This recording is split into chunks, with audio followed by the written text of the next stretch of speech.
Salut tout le monde, j'ai fait un travail titanesque pour vous présenter cette vidéo et la technique qui l'accompagne. J'ai des heures et des heures de rush, j'ai tout filmé et je vais donc dans cette vidéo vous présenter, vous expliquer, vous détailler comment j'ai cassé le game et surtout comment vous allez pouvoir faire exactement pareil. J'espère que tu prendras le temps de regarder 5 minutes, ça te coûte rien et tu risques d'être surpris. On va voir aujourd'hui la présentation de la technique ainsi que mes premiers résultats filmés. Il y a quelques jours, je t'ai sorti une vidéo ici même sur cette chaîne intitulée « J'ai tué les bookmakers et les paris sportifs ». J'ai décidé d'appliquer à la lettre les consignes de cette vidéo avec un test grandeur nature pour vous prouver l'efficacité de la technique. Voici l'idée sur le papier et je vous montre ensuite mes résultats filmés et comme tous les scores sont visibles par tout le monde, tu pourras vérifier que je n'ai pas triché.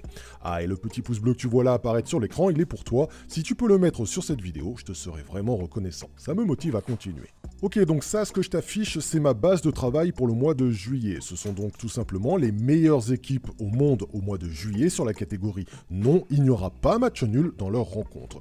On va s'occuper du top 14, c'est-à-dire de tout ce qui est à 82% de réussite. Je vais virer le numéro 3, rien que ça, car c'est la MLS, donc le championnat américain, et ça joue à 2h du matin chez nous, donc c'est mort, je ne me lèverai pas à 2h pour appliquer ma méthode.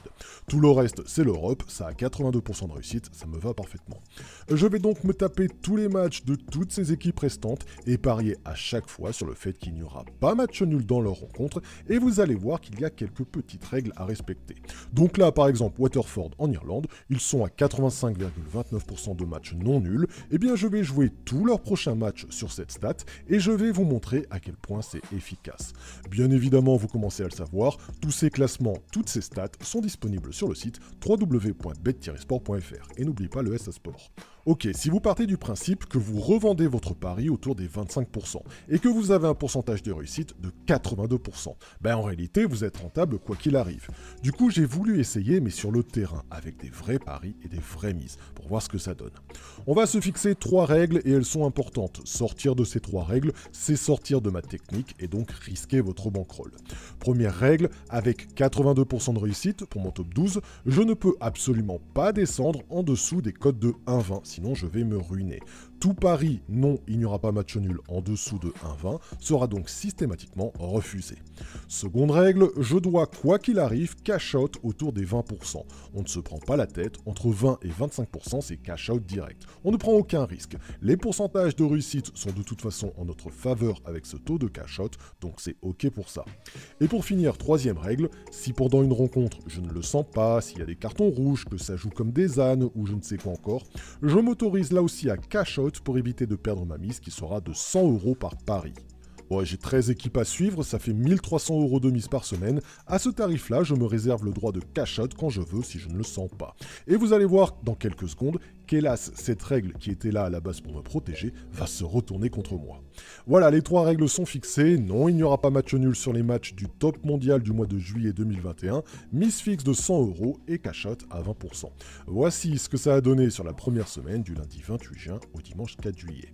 Le 30 juin, on avait Tulevic, notre top 15, et Flora, notre top 4, qui jouait. Tulevic a pris 5-1, j'ai cash out à 20%. Et Flora, il y a eu 2-0 à la 31e minute, j'ai cash out à 23%. Je rappelle la règle numéro 2, on cash out toujours entre 20 et 25%. Je vous laisse la séquence du cash out, qui me fait donc rentrer 20 € net sur Tulevic et 23 € sur Flora. On a ensuite eu Molde, Légion et Vaprus qui ont joué. Hélas, que des cotes en dessous de 1,20, donc en dessous de notre rentabilité de 20%, je n'ai pas pris. C'est notre première règle. Pour vous prouver ma bonne foi, Vaprus contre Légion, il y a eu 1 à 4, donc non, il n'y a pas eu match nul. Et pareil pour Molde, avec un joli 3-0, donc là aussi, il n'y a pas eu match nul. J'aurais pu vous faire croire que je les avais joués et gagné 20% par pari, donc 20 € net par pari, mais non, pas d'embrouille ici, cote trop faible, je n'ai pas parié next. Bon, on a eu ensuite Dynamo Tbilisi, notre top 8 en Géorgie, et Waterford en Irlande, notre top 2. Dynamo, il y a eu 1 à 2, donc pas match nul, j'ai cash out à 20%. Et je vous montre la séquence avec Waterford, 2-0 à la 54e, qui me permet de cash out avec 26%. Je rajoute donc respectivement 20 € pour Dynamo et 26 € pour Waterford. Ok, on enchaîne avec la règle qui a joué en ma défaveur, c'est l'équipe de Bohemians en Irlande. J'ai filmé la séquence, là aussi par souci de transparence. Ça se passe en bas à gauche. Il y avait un partout à la 70e minute, avec très peu d'action, très peu de tirs. Et j'avoue, je reconnais, je n'ai pas fait confiance aux statistiques, j'ai vraiment cru qu'il y aurait match nul, que ça allait se terminer en un partout sur ce match-là. J'ai donc, et c'est filmé, cash out à la 70e, avec une perte de 32 €, en pensant qu'il y aurait match nul. Je voulais sauver ma mise de 100 €. Hélas, le match s'est terminé en 3-2, tout s'est accéléré juste après mon cash-out, il n'y a pas eu match nul et j'aurais donc pu gagner mes 20 € net. Je passe donc d'un théoriquement 20 € si j'avais fait confiance aux stats à moins 32 €, ce qui fait quand même mal au derrière, ça fait quand même un écart de 52 € entre la théorie et la réalité. Mais bon, je pouvais pas prévoir cette fin de match. Heureusement, j'ai eu Drogueda, là aussi on peut d'ailleurs l'apercevoir ici, le match est terminé en 3-1 et j'ai très largement eu mes 20% sans aucun stress. Bon, je rappelle, si tu veux faire exactement pareil que moi dans cette vidéo, direction le descriptif de celle-ci, je t'ai mis tout ce qu'il faut. Ok, 5 minutes de vidéo, j'aime pas trop le contenu à rallonge et vous non plus, faisons un bilan rapide avec la conclusion que tu dois obligatoirement écouter, sinon tu vas te planter. Écoute vraiment, tu vas tout perdre sinon. Alors de 1, il est évident qu'une semaine de test, c'est que dalle, ce n'est absolument pas représentatif de la réalité. La vérité, c'est qu'il faudrait tester le top 12 sur un an et faire un bilan complet sur toute une saison.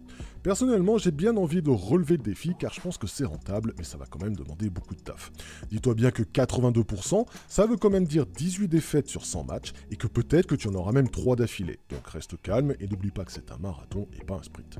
De 2, tu dois obligatoirement respecter les 3 règles. Si tu as 25% à la revente, tu revends et bisous. Tout simplement car tu vas pouvoir gagner de l'argent même sur les matchs nuls. Tu vois, ce match-là, il y a eu 2-0 à la mi-temps. Je peux t'assurer que 2-0 à la mi-temps, tu peux revendre ton pari à 20% et partir faire tes courses. Le match est fini pour toi, tu as gagné de l'argent. Si tu attends, tu peux prendre le risque comme c'est le cas là, ici, tu le vois, que le match se termine en match nul. Il y a eu 2-2.